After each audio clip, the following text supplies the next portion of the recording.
can see this set of electronic controls that the lower helm is flashing.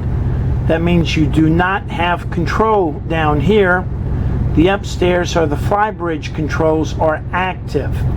If you want to take command down here, you'll need to press the take button once.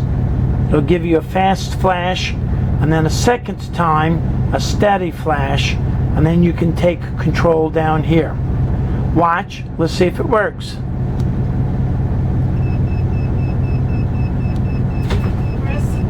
So now we have control down here.